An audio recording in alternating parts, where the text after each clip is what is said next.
أشهد أن لا إله إلا الله أشهد أن لا إله إلا الله أشهد أن محمد رسول الله أشهد أن محمد رسول الله حي على الصلاة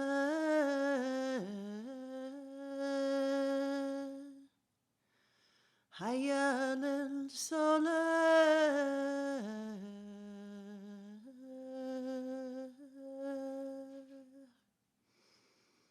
حي على الفلاح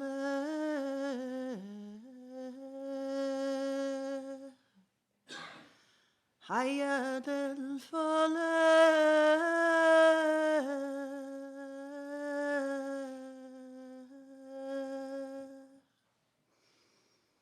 الله أكبر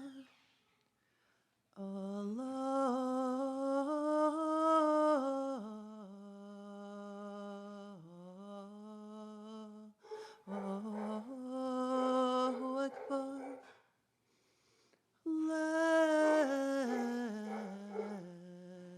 إله إلا الله.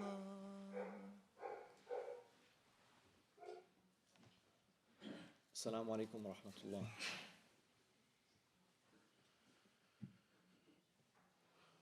الله أكبر الله أكبر الله أكبر الله أكبر أشهد أن لا إله إلا الله أشهد أن لا إله إلا الله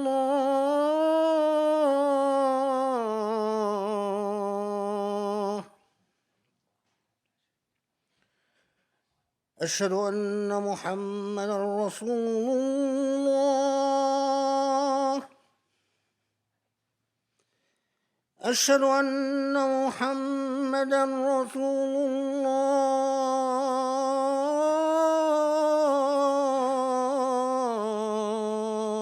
الله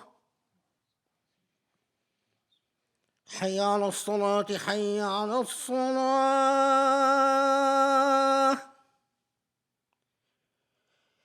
حي على الفلاح حي على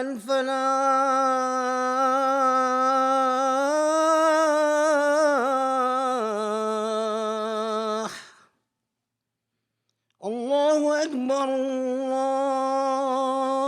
الله أكبر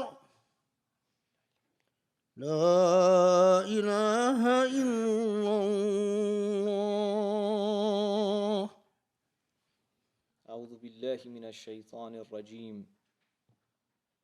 بسم الله الرحمن الرحيم. الحمد لله نحمده ونستعينه ونستنصره ونعوذ بالله من شرور أنفسنا ومن سيئات أعمالنا. من يهدي الله فلا مضل له ومن يضلله فلا هادي له وأشهد أن لا إله إلا الله وحده لا شريك له له الملك وله الحمد وهو بكل شيء قدير وأشهد أن محمدًا عبده ورسوله.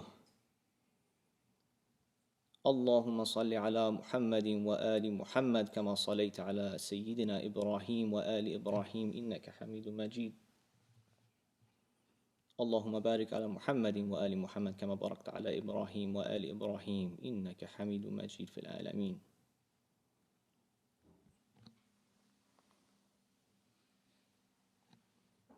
بسم الله الرحمن الرحيم.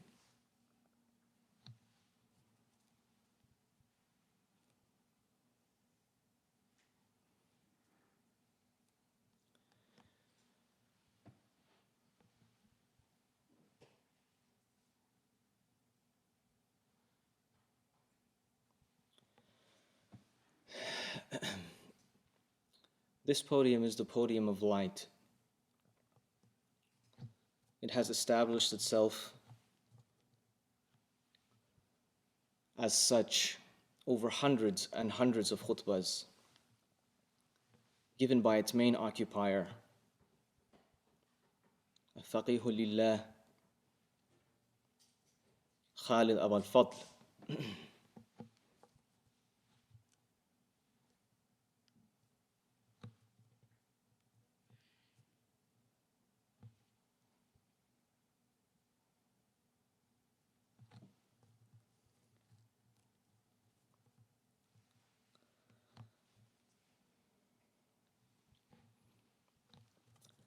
And these khutbahs have been memorialized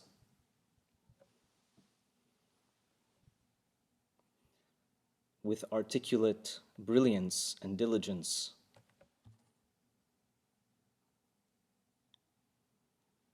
That can only come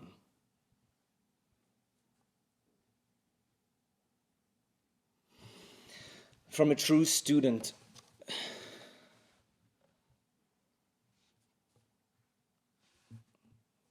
a dedicated student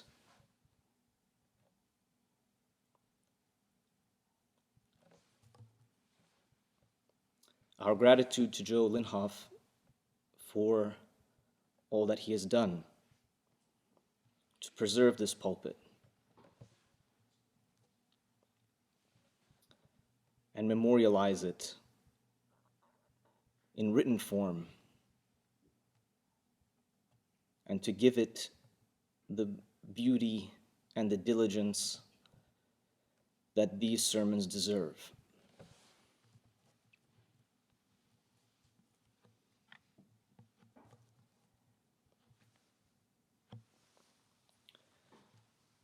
With their permission, I begin.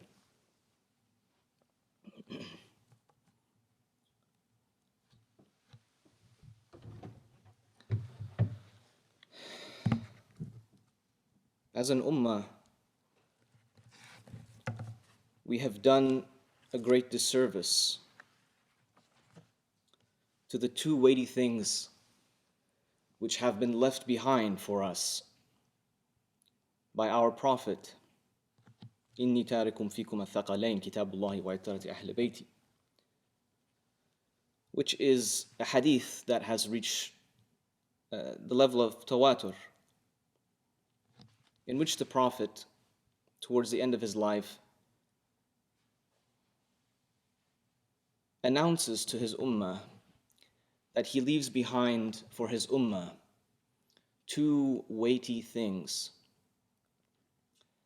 and that if the ummah holds on to them, they shall never go astray: the Book of Allah and his closest of kin, his Ahlul Bayt, and that they will not separate until the day that they join him in the heavenly abode. We know of our shortcomings with the Quran, but we have likewise similar shortcomings with the closest students and disciples of the Prophet ﷺ, being the family of the Prophet. In every school of thought, probably, nearly in every school of thought, one of the main sources of understanding of this religion and of our God and of our Prophet come from the concept of needing to refer back to the sources, the historical sources who knew him best, who spent the most time with him, who upheld his message through their thoughts, their actions, and eventually through the reports.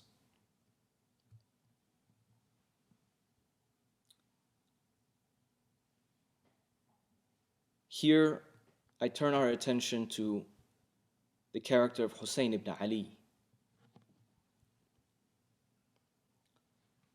His story is well attested and well known, and this isn't the time to delve into the specifics of what took place.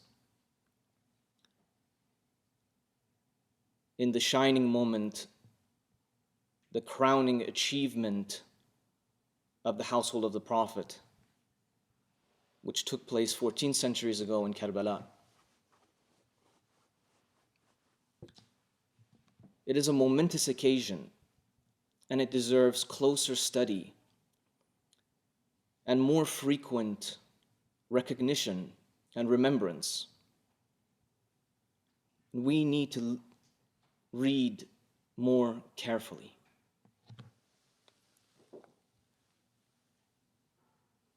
When Hussein ibn Ali sets out from Mecca and Medina and goes towards Kufa to aid or to answer the call of the aid of the Kufans, who were under severe repression from the government and the governors of Yazid ibn Muawiyah, the caliph who claimed the caliphate after the death of his father Muawiyah. He wrote to his brother Muhammad ibn Hanafiya. It was a will and a testament, and it is well attested too. In it he says, "In the name of God, the Beneficent, the Merciful, this is the testament of Al-Hussein ibn Ali ibn Abi Talib, entrusted to his brother Muhammad, known as Ibn al-Hanafiya, the son of Ali ibn Abi Talib.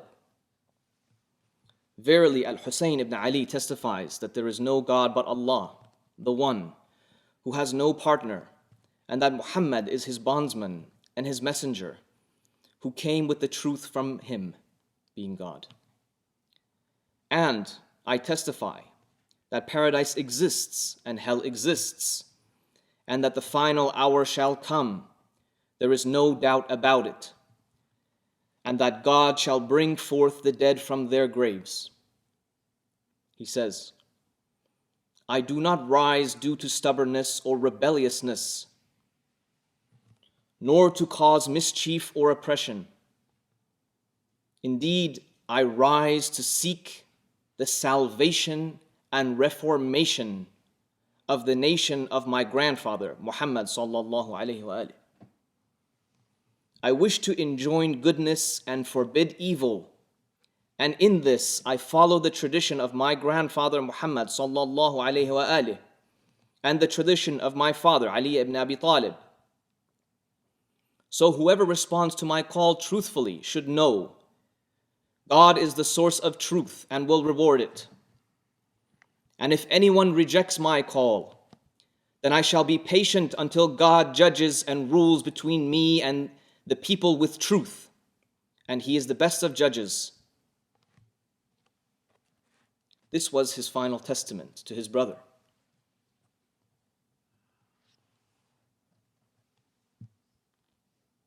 He uses specifically the words "An-Najah was-Salah fi ummati jaddi Muhammadin sallallahu alayhi wasallam." Reformation.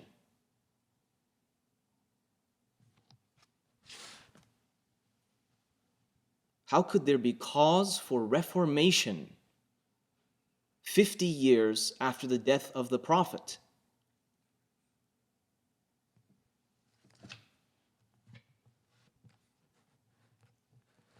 In 2024, if anyone proposes a slight adjustment to our thinking and our behavior, they are immediately dubbed a reformist, a dirty word, an ugly word. But they neglect to understand that reform is potentially the source of their najah. If they would but set their egos aside for a moment and not be so jealous because they did not invest the time and the effort to bring something new or refresh. Perhaps it's not new. It seems new because of the deviance that we have fallen into. But when someone calls back to the original message, It seems an invention, a bid'ah. This Hussein ibn Ali says in another sermon, in another statement, that he sets out to correct the bid'ah that has been enacted since the death of his grandfather. What bid'ah is this? What innovation is this? One can review the sermons of Hussein in Karbala, and there are many. I have not seen one in which he speaks of fiqh, rules, rituals. What he speaks about are the pillars and the foundations of this system of thought, this faith. They are built on justice and equity.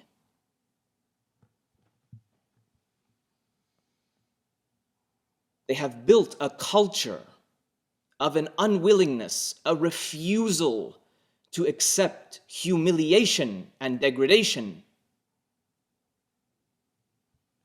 That Muslims are the people of izzah, the people of dignity and sharaf, and they will not be humiliated by the innovation of false rulers, despots, people who likely hate the people who they rule over, liars, cheats, thieves. Those who wish to put out God's light with their words, those who assign to God's words lies to twist them, to avoid accountability, to avoid moral progress, because it hurts them and their particular individual objectives of becoming greater and bigger and more influential and more powerful and more rich. In essence, the same disease that sank the Pharaoh all those years before. أنا ربكم الأعلى.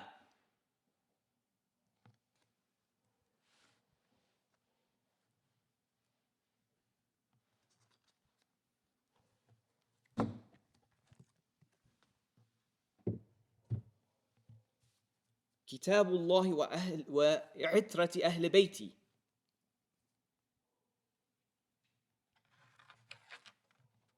The book of God and the nearest of my kin.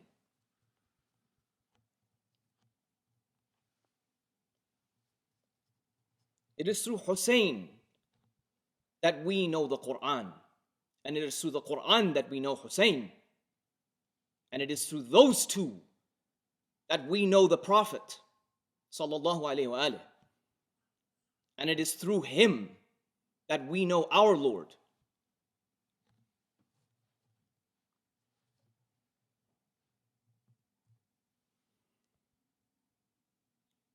For those who have had the chance and done me the honor of listening to the previous khutbahs, you will know that I spoke of my love affair with the suras known as the Musabbihat, the 5 suras of light. All the surah are light, but these shine bright in my eyes. Surah Al-Taghabun, wal-Jum'ah, wal-Saf, wal-Hashr, wal-Hadid. I wish to share with you a bit more about this surah and why I'm so enamored.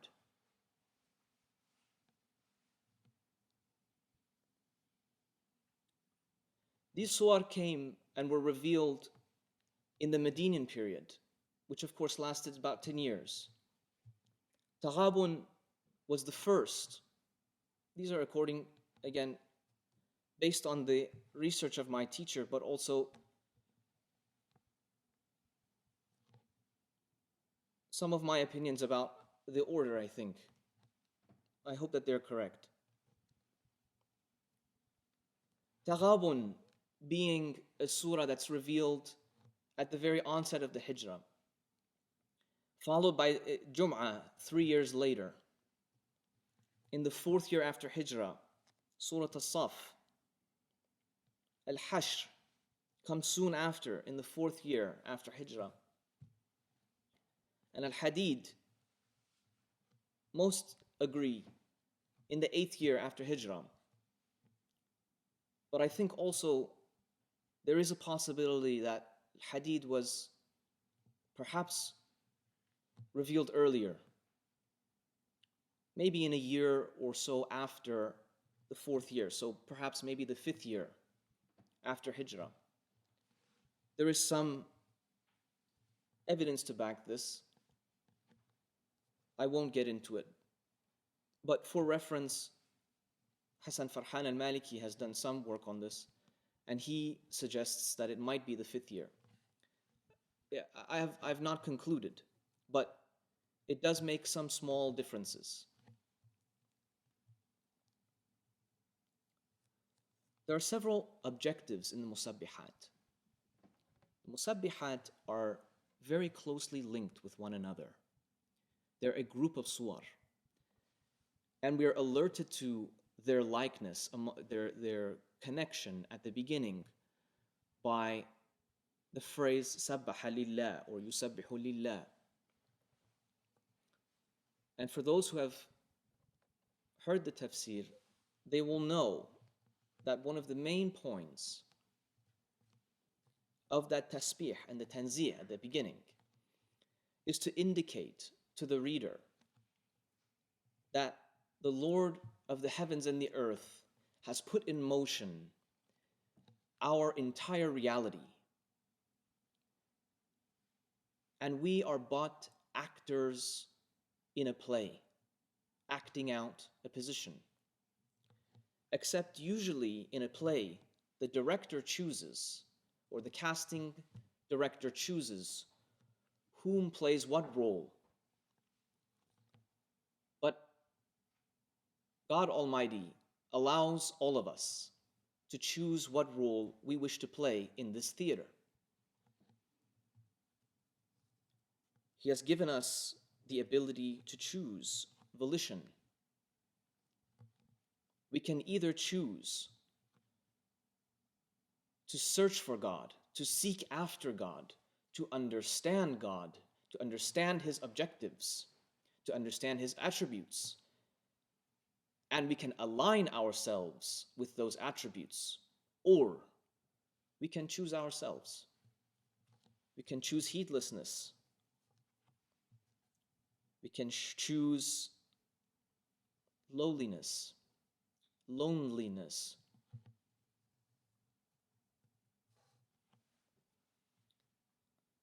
Taghabun is a surah that speaks, this is very summarily, that speaks about the challenge that one faces when wanting to submit to God. Submission, whether it be through moving somewhere or making a huge career decision or spending money in the way of God. And the family members come to them and they say, you ought not to do this. This is too much money. This is too difficult. This will ruin your life in a particular way. This will ruin my life in a particular way. You will be separate from me. It puts one in a very difficult position where they have to balance between their commitment to their family and their commitment to the objectives of their God that they have come to know. In Jum'ah, there is a balance between the commitment towards purifying oneself, towards listening to the moral authority that is giving them the process for that purification, the moral education necessary in order to understand the text that has been revealed by God, and to balance that with very difficult financial circumstances in which any one of us may have easily succumbed to. Had we been in their circumstances, we may have not paid attention. In Surah As-Saf, there is yet another challenge and a difficulty. That is about staying true to one's word. It is about understanding what are the elements of Iman, belief, but not just belief as it is, confirmation of belief through action.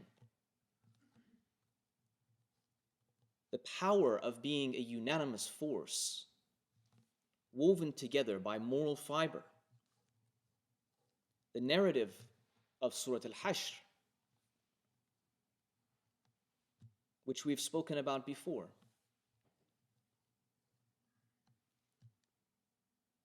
in which Muslims put together the very difficult lessons that they learned in Taghabun and Jum'ah and Saf.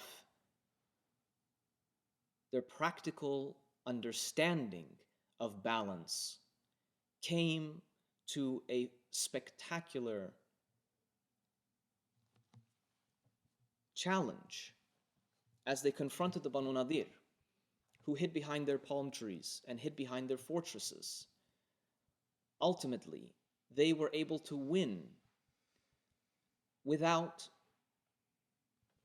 engaging the army in hand-to-hand combat. A shocking outcome and a sudden outpouring of war booty that came to them and suddenly enriched them in a way that was like a thirsty man receiving a cup of cold water. When they needed it most, God delivered them the salvation. And then they were given yet another challenge in Hashr, the distribution, the order of distribution.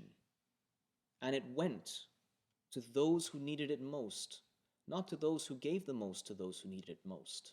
A very, very important point. Al-Hadid, almost like a credit roll, a philosophical, deeply philosophical surah that came to explain and to turn these surahs as if a masbaha, as if a set of prayer beads, the counter, so to speak, maybe even, to show how these are all linked together, that our reality as human beings is to go through life with challenges. The point are challenges.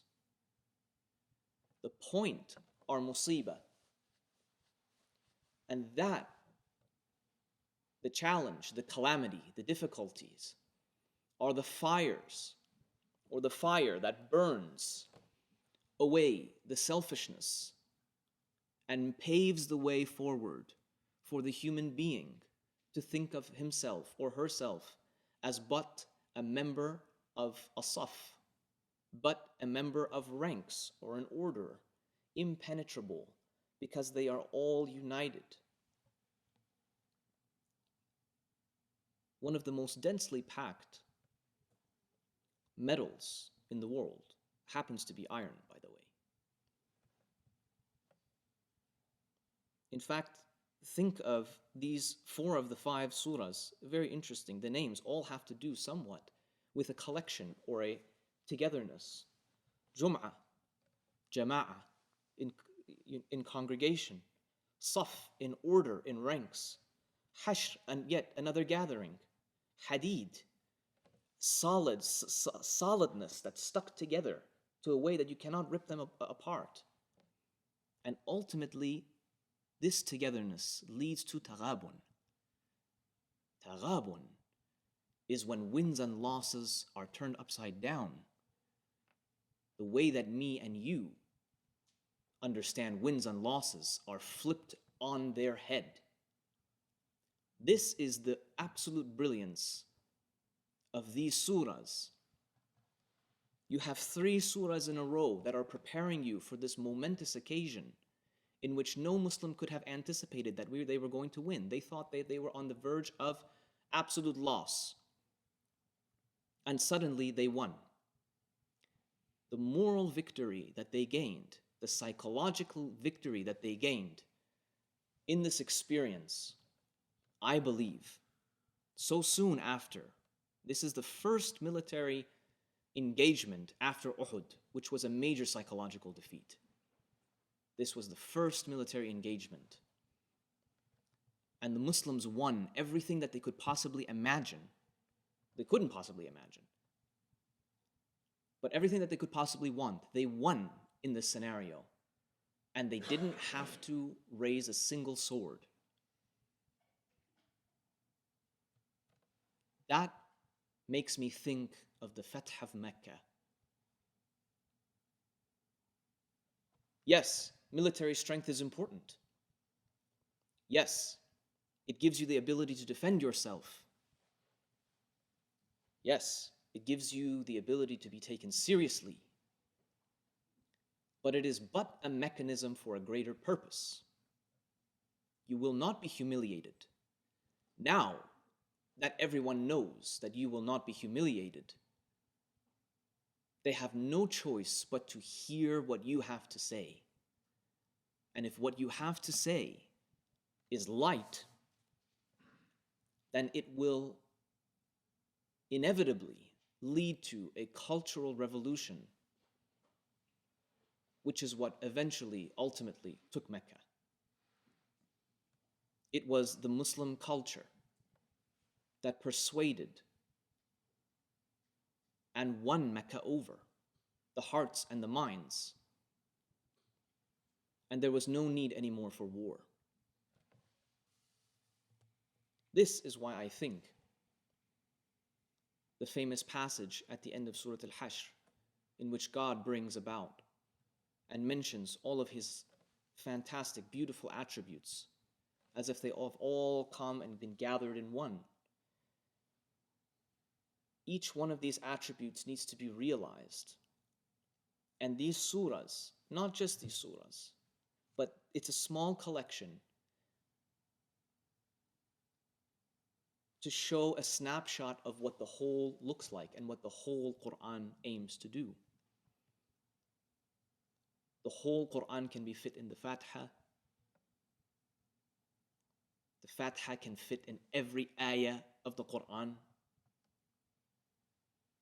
Every ayah refers to the Fatiha. And every ayah fits in the surah. And every surah fits in its category, like the Musabbihat. And every group fits within a whole. Perfect balance.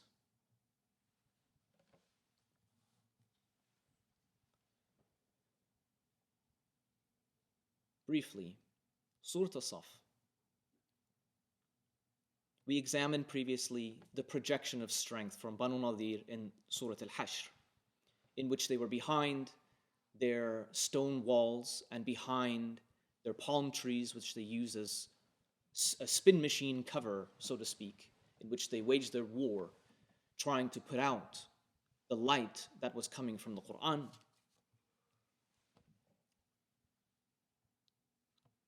There's a reason why they succeeded at Hashr and they were not dissuaded by the smoke screening and the doubts that were thrown verbally at them from behind those walls.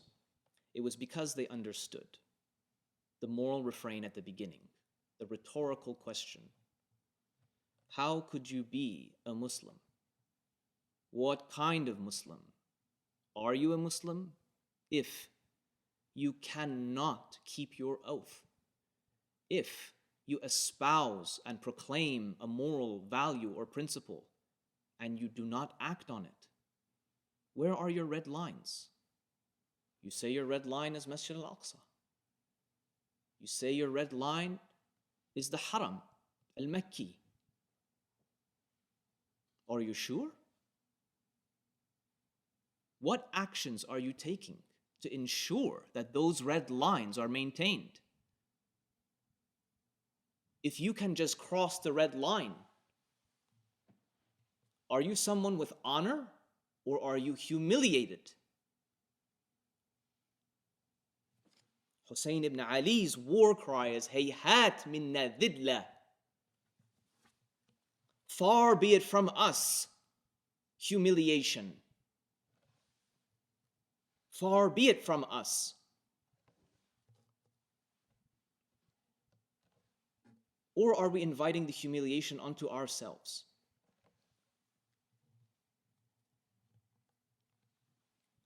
Bunyanun marsus. The Muslims arranged themselves, their intellects, their emotions, their spirits, all of their efforts, as if individual small bits of brick or stone, and they were set in a rank in a metaphysical, moral sense, and they could not be defeated at Hashr, at the incident of the Banu Nadir. They could not be. They understood.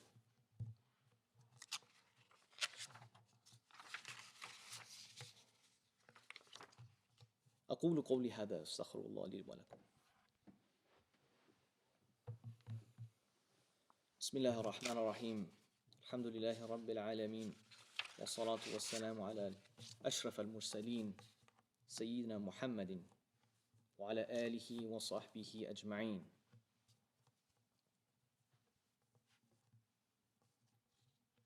Some current circumstances that we are now facing. According to a report from Axios, Arab officials held a secret meeting to discuss plans for post-war Gaza. The senior national security officials from Saudi Arabia, Jordan, Egypt, and the Palestinian Authority secretly met in Riyadh 10 days ago to coordinate plans for the day after the war in Gaza and discuss ways to involve a revitalized Palestinian Authority in governing there. Three sources with the knowledge of the meeting told this to Axios. Why the Palestinian Authority? With all of its treachery, why the Palestinian Authority? The Arab despots say, no, we need a Palestinian state. We cannot have peace unless there is a path to a Palestinian state with the Palestinian Authority. Why the Palestinian Authority? If it's for Palestinians, should not the Palestinians choose whom they want? No. Hamas must be replaced. And it's not because of Hamas's governance or ability to run a health ministry or any of those reasons that they need to be replaced. They need to be replaced for a very specific reason, because there can be no demonstration of the possibility for self-determination for any Arab and for Muslims at large. Self-determination needs to be utterly destroyed as a concept, as an idea. You live in my house, I own this house, Hijaz is mine, Egypt belongs to me, Jordan is my country.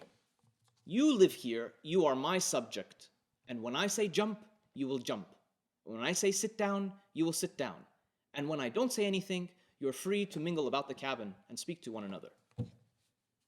With no work, by the way, with no hope. Unless you completely sell out, unless you build what we want you to build, which is complete and utter capitalistic subservience to the hegemony of Israel and the United States. This is the only version we will accept from you. Otherwise, shut up and sit down, and we'll tell you what we're going to do next. Yes, we agree. We can't just make 2 million people disappear. They're not magicians. You can't kill them all. It's impossible. They're going to go nowhere. So what are you going to do? You're going to do what you've always done. Place them in a body bag or in a zip tie or shut their mouth or sit them in a prison cell or get them to do what you need to do by any means necessary. And whoever is willing to do that as a governor there, they will place them there. just like Ubaidullah ibn Ziyad in Kufa, or the other Umayyad governors who rose to power. They weren't there to maintain the sanctity of the caliphate or to uphold the moral authority of governance that they saw from the caliphs before them. No, they were there to make sure that they had every last city in a stranglehold. And when someone stood up to say something like Muslim ibn Aqil, the cousin of Hussein, they took him up on top of the Masjid al-Kufa, and they threw him down off the top. What does the rest of the people think when they see the main leader who's come there to assemble the arrangement and the arrival of Hussein ibn Ali, their savior? They've cut the head off the snake. You don't want that to happen to you? Shut up, sit down, and let us massacre the grandson of the Prophet, because he's the last wedge, he's the last thorn in our side. He's the last vanguard of the prophetic message. He has no choice. We know him inside out. He will never give the Pledge of Allegiance. Not after we have humiliated you Muslims. You Muslims who just know the Prophet just died. We have already humiliated you with our bid'ah, with our innovation of despotism and hopelessness and darkness. We have succeeded in taking the words of the Quran and shutting out its light and turning it over,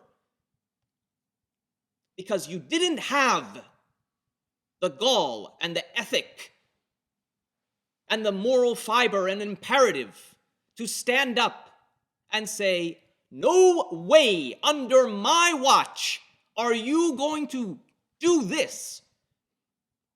Extinguish the flame under my watch. It happened. We can't avoid it any longer. It happened, and it set an awful precedent. If you don't wake up and understand, this is tantamount to taking the Quran and throwing it in the trash can. You are in for a very rude awakening. I don't care if you grew up in a Shi'i mosque or a Sunni mosque. Both of them get it wrong all the time. If you want najah, if you want any essence of dignity, you will fix yourself and you will align yourself with the Prophet and his family and their example.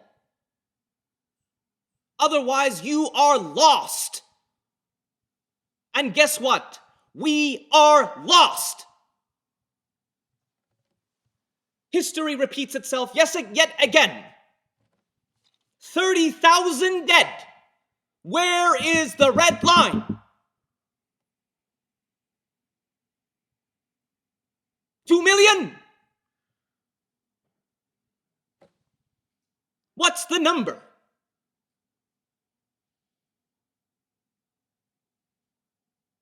McDonald's and Starbucks? This is where we draw our line? The Hill reports, Gaza war gives new urgency to push the US push for Israeli and Saudi ties. They are accosting these officials for a ceasefire at their dinners. And behind the scenes, all they can do is work. They can't run fast enough to normalize. The Biden administration is reviving talks to broker ties between Israel and Saudi Arabia, part of efforts to lay the groundwork for stability and security, keyword, stability and security in the Gaza Strip, if Hamas can be defeated, which it cannot. If executed, a Saudi-Israeli pact would give President Biden a signature foreign policy win before the November election. Such a deal could also have help push back on critics who blame Biden for the world spiraling into chaos. I have a question. Near unanimously, and this is good, it's commendable, near unanimously, Muslims and Arabs in this country, in the United States, have made it known they will not be voting for Joe Biden, despite knowing that that could possibly lead to further disaster, but that they won't accept this humiliation any longer. They elected Joe Biden because they were told that if you elect Joe Biden, you will have his ear and you can possibly sway him one way or another, or at least be heard.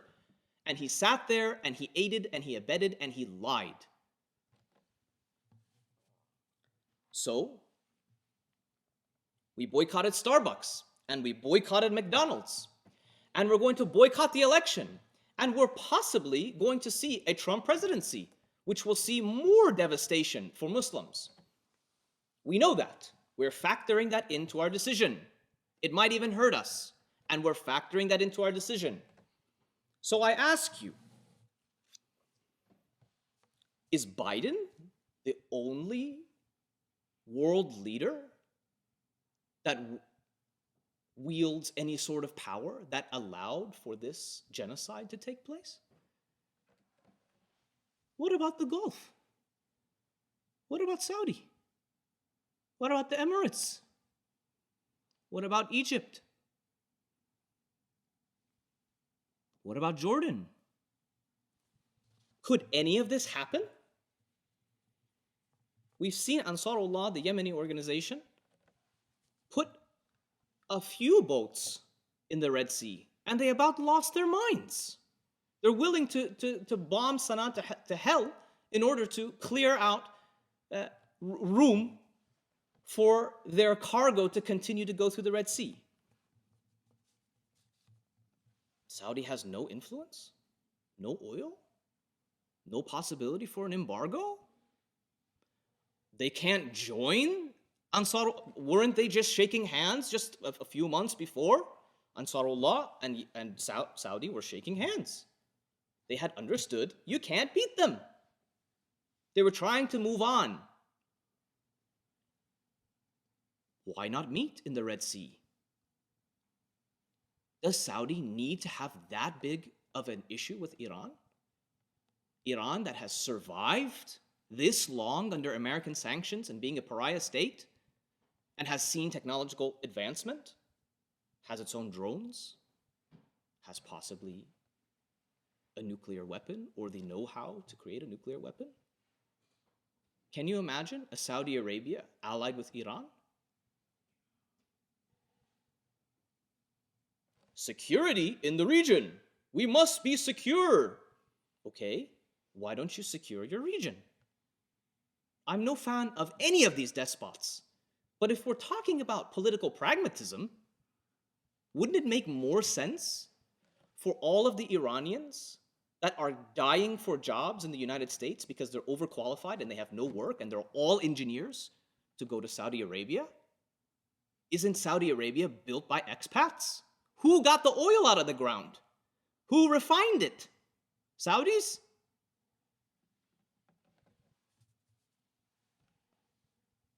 They could have invested in the Iranian economy.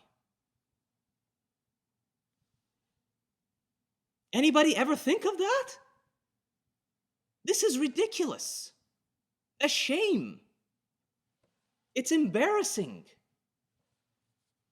You prefer to ally with these who are clearly treacherous. When you're allied with them, they can't wait to stab you in the back, and you can't wait to stab them in the back. But that's your nature.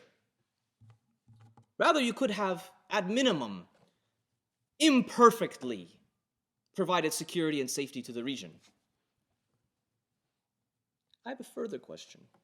What if during the Prophet's time, 30,000 Muslims were mercilessly slaughtered without the ability to truly defend themselves by a foreign power?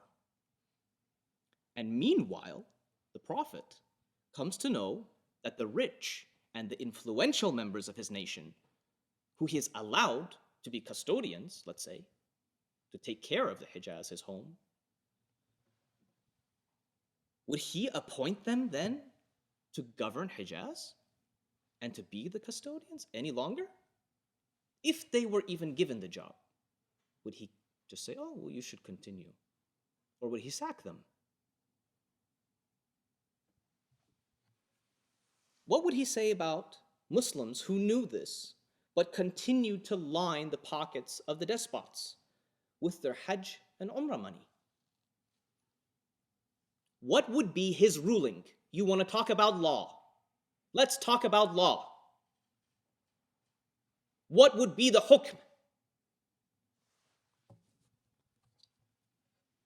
I promise you, I want to go on Hajj and Umrah more than you do by 100 times. 1,000 maybe. I've been to Masjid al-Aqsa twice. I've been to Karbala and I've been to Najaf. You think I prefer to go there over God's home? My sanctuary? I have no choice. You have left me no choice. But I won't be humiliated. I won't accept the proposition that I must humiliate myself. To worship my Lord comes at the cost of self-humiliation. I will humiliate myself before my Lord if he humiliates me. But you won't humiliate me.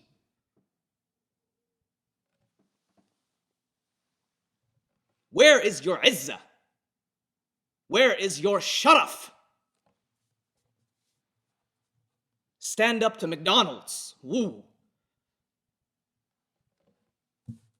If you really have gall, audacity, belief, stand up to the false, you want to say Dajjal? Dajjal, occupiers of Mecca and Medina. They are occupiers, and they are subservient to the devil that is Israel. Sold out for nothing. Pennies. It's not just to Arab regimes. I am an Iranian. I have the jurisdiction to offer some critique.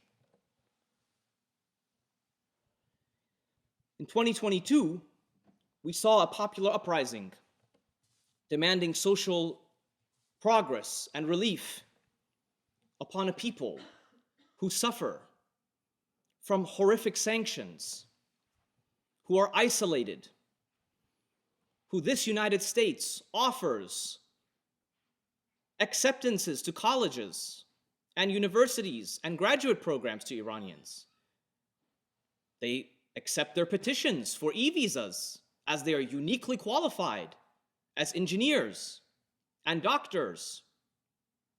And then their case goes to the NBC and the embassy. They are interviewed and they remain in administrative processing hell for 8, 9, 10, 11, 12, 13, 14 months.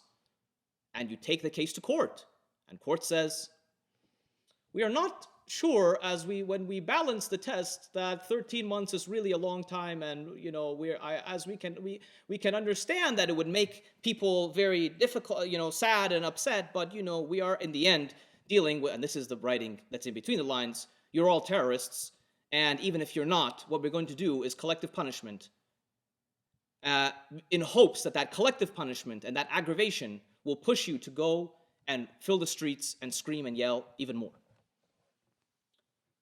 Iranian people have a legitimate bone to pick with their government. But unfortunately, because of that damage and that pain and that suffering that they have had at the hands of their government, they have lost their moral compass as well. And that also shows up in the Quran. When you live under degradation and when you live under despotism, it destroys the entire moral fabric of the society. And the moral education goes out the window. And the best you can think of is, well, since I don't like this guy, whatever he says, the opposite must be true. And the analysis then is, Israel maybe is not so bad. Maybe America's not so bad. Maybe we've been lied this whole time. And because I'm too lazy to do the work, and because I'm too damaged, what I'm going to do is I'm just going to say, you know what, now it's time, we too should be subservient to Western capitalism and imperialism. Dr. Hussein Kadivar released a set of lectures on YouTube that are very incredibly well researched about Allama Tabatabai, who is the very famous Iranian scholar and the author of Al-Mizan, the Quranic tafsir. And he proves that in multiple occasions, Allama Tabatabai uttered the following statement: در این انقلاب یک شهید واقعی بود، یک شهید واقعی بود که مظلومانه هم شهید شد و آن اسلام بود. He says, in this revolution, referring to the 79 revolution, there was one true martyr. There was one true martyr that was killed. And that martyr was killed unfairly and unjustly. And that martyr was Islam itself. Islam itself.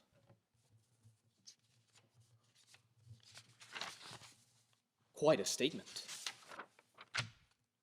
Why did he say this? I'm not sure. Because they did everything to bury this statement. If this man, who the love of his life was a Shaheed Mutahari, his student, and when they bring him the news of the death of Shaheed Mutahari, his response that there was but one martyr, and that martyr was Islam itself, that is quite a claim. I cannot be sure why he said it. I am not a student of Tabatabai, and I'm not a student of modern history, Iranian modern history.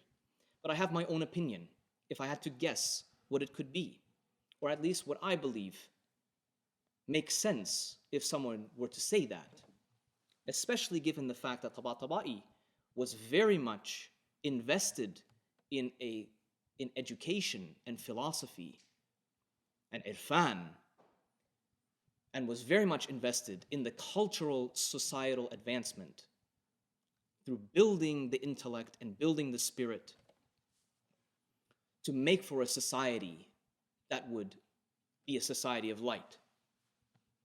And that is my opinion, that is why he said that.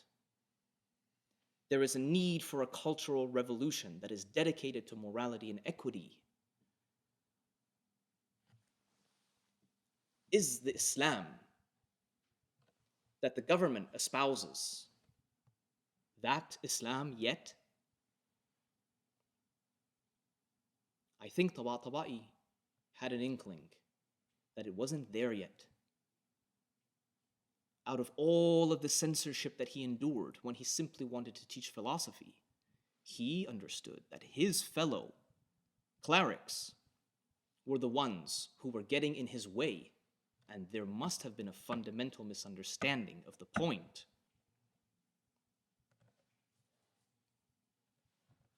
Let's contrast that very briefly with the wins by the pro-Palestinian movement at the Chicago City Council. We tried to do the same here in Columbus, but the Zionists had reached them first, and many, many years ago, which shows our defeat. We're not prepared. We are only reacting. We're not looking forward. We're just trying to put out fires with buckets of water.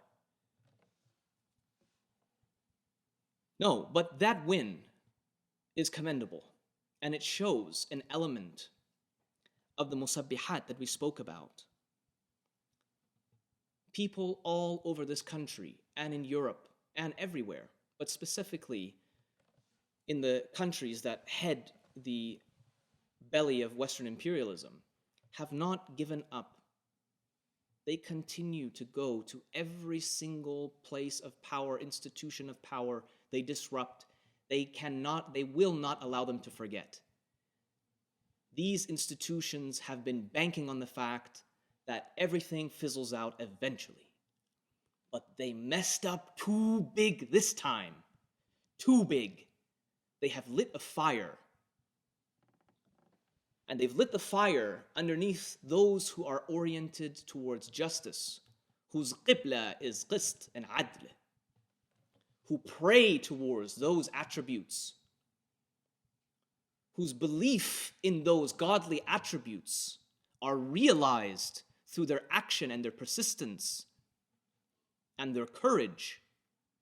And it has now pushed Israel to the brink. The infighting in the war cabinet is unprecedented. The civil strife and infighting amongst the Israeli polity is unprecedented. Qatar slipped on a banana peel and let out information about the ceasefire, and then it didn't happen, and it didn't happen, and we don't know what the heck happened. What a blunder.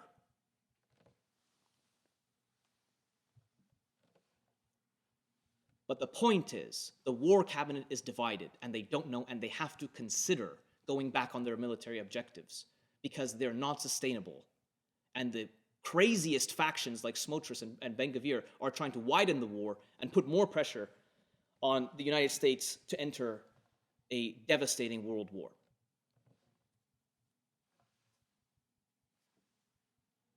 Look at the power of Surah Al-Saf. Look at the example of those who succeeded in Chicago. They applied but one morsel of the treasure trove that exists in just these 5 surahs. Just one morsel. And you know what? I don't know if they were thinking about God, but imagine if they were, how much more powerful it would be. Being a moral unison, if they put it together with the rest of these ethical precepts, with these timeless moral lessons, Israel wouldn't stand 24 hours. This is the mission of the Prophet sallallahu alaihi wasallam. This is the mission of the Ahlul Bayt alayhim salatu wassalam. The bid'ah is despotism. The orthodoxy is equity and justice. Let this be our moment. Let this be our Surah Al-Hashr.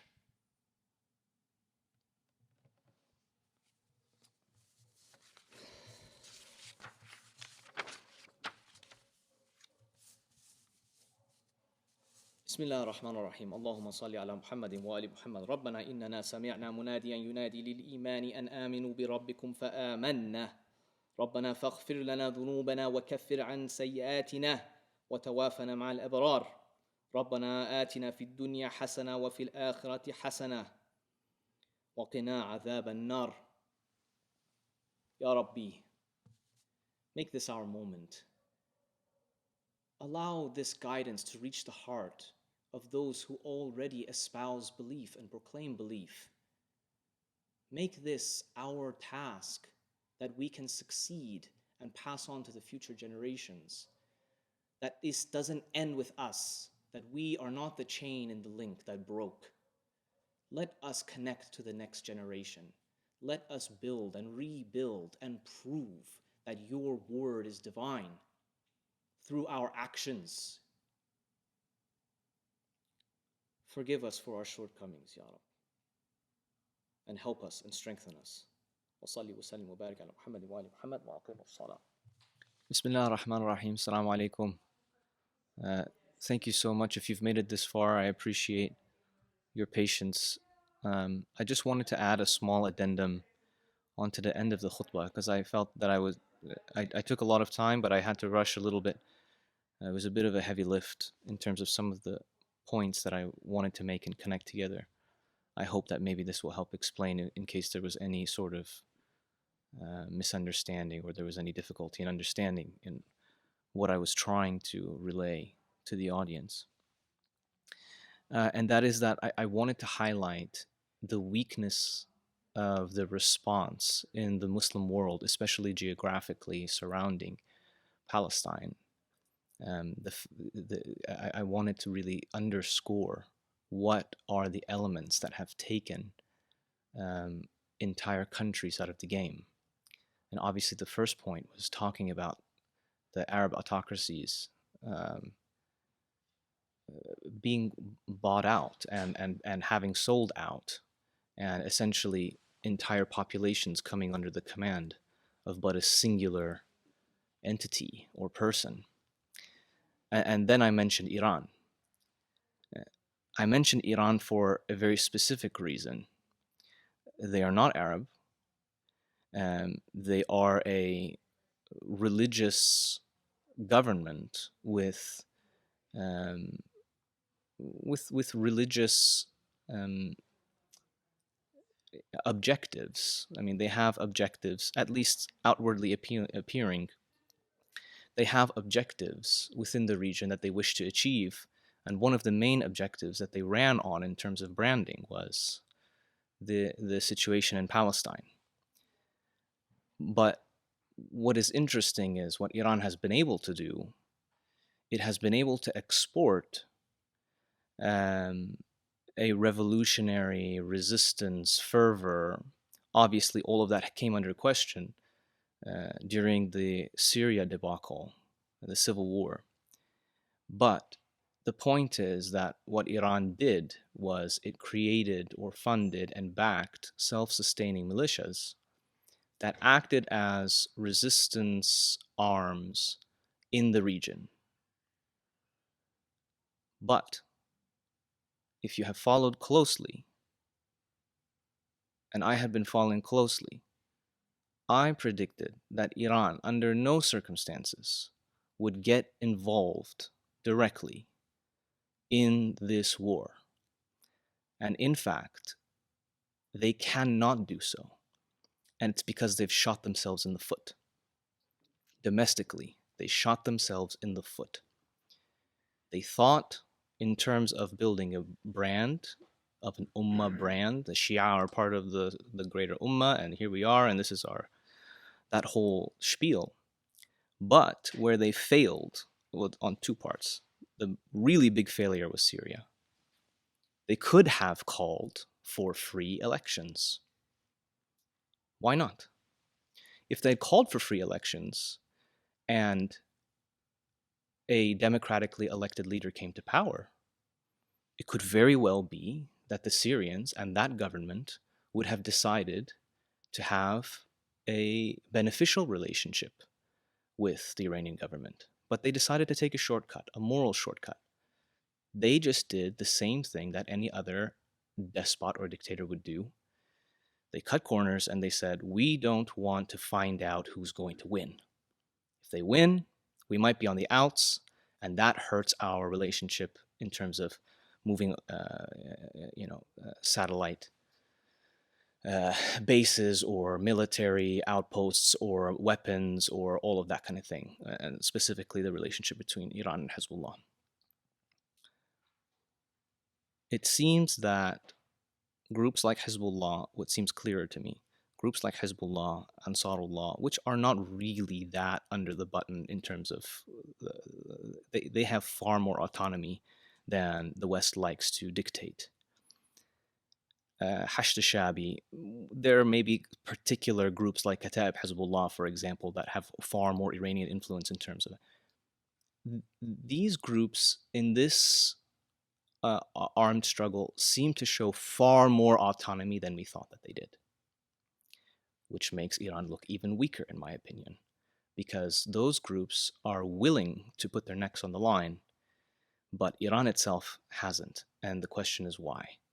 The answer is they weren't willing to compromise on really silly things. The silly things are, you already have an American and Western-backed governments that are unfairly placing the Iranian people in the middle of a political war with a country that they know will never normalize with Israel and will continue to cause problems. but they couldn't compromise on social reform. Social reform would have been an easy way to allow the people to experience a level of autonomy, sovereignty, decision making. I don't really care what you think about the need for Islamic law in an Islamic republic, I don't care.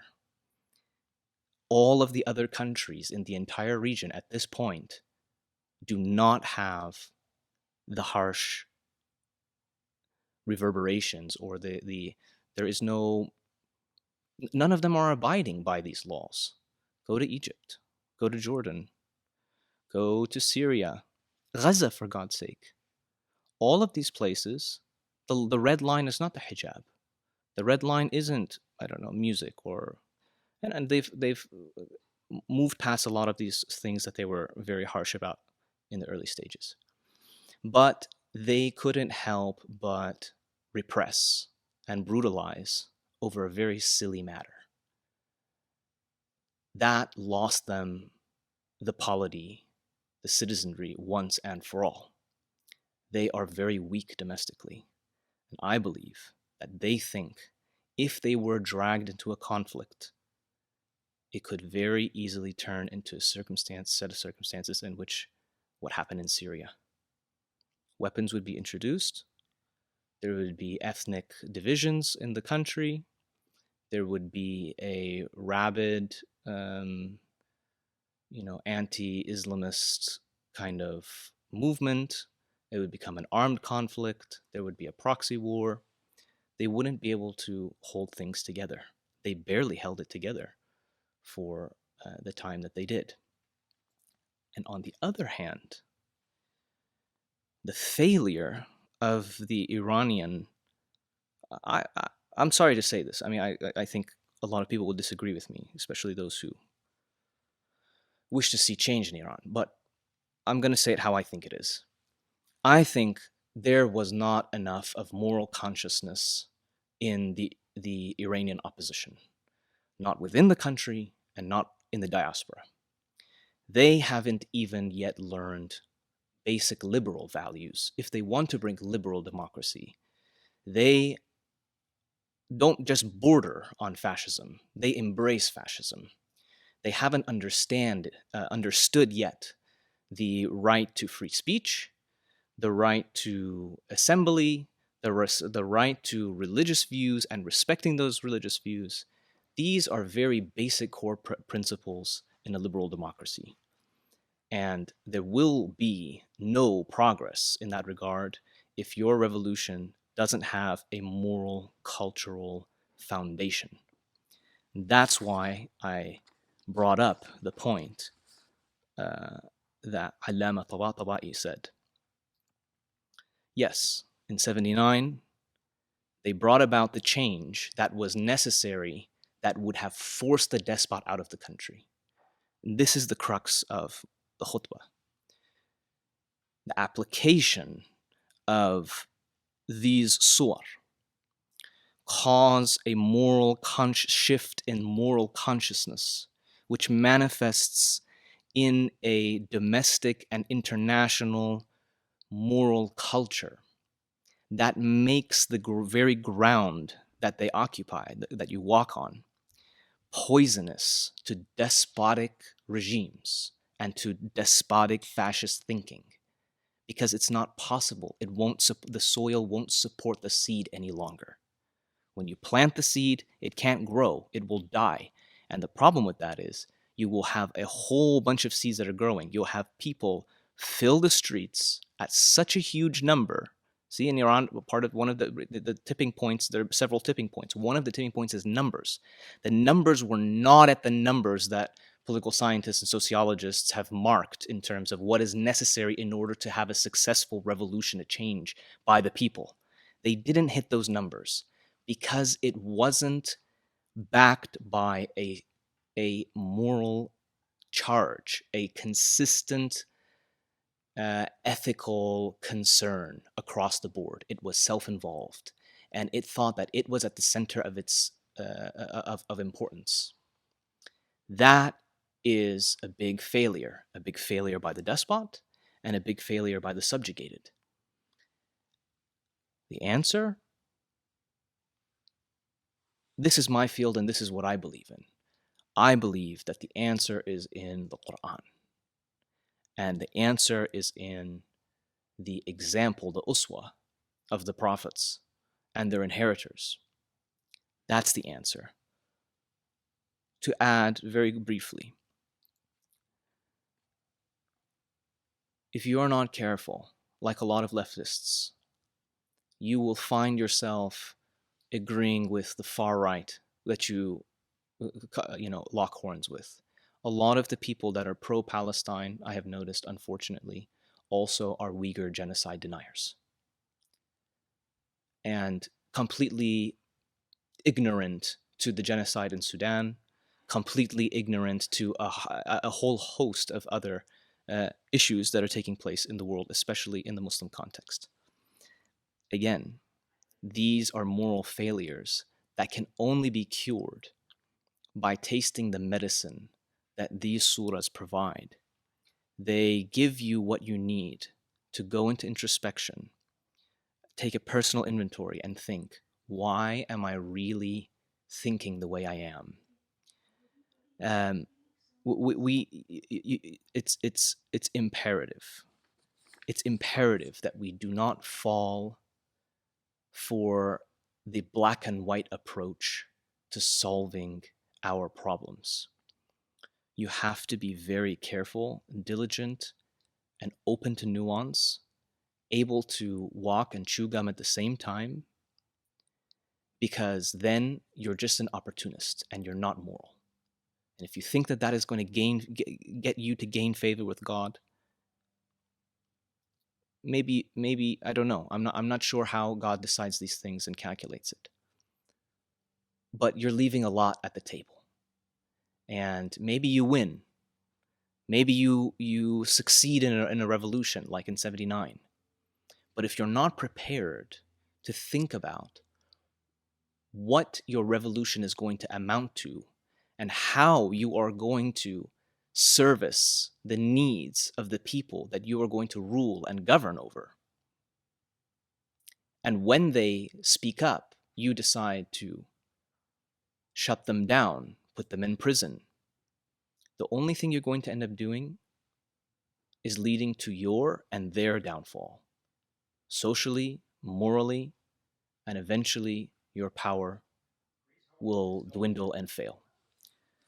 That is kind of what I wanted to add to the end, and I wanted to make that clear why I brought that into the fold. If there was anything else, I probably have forgotten at this point, so I think that will suffice as an addendum. Thank you so much. Wassalamu alaikum wa rahmatullah.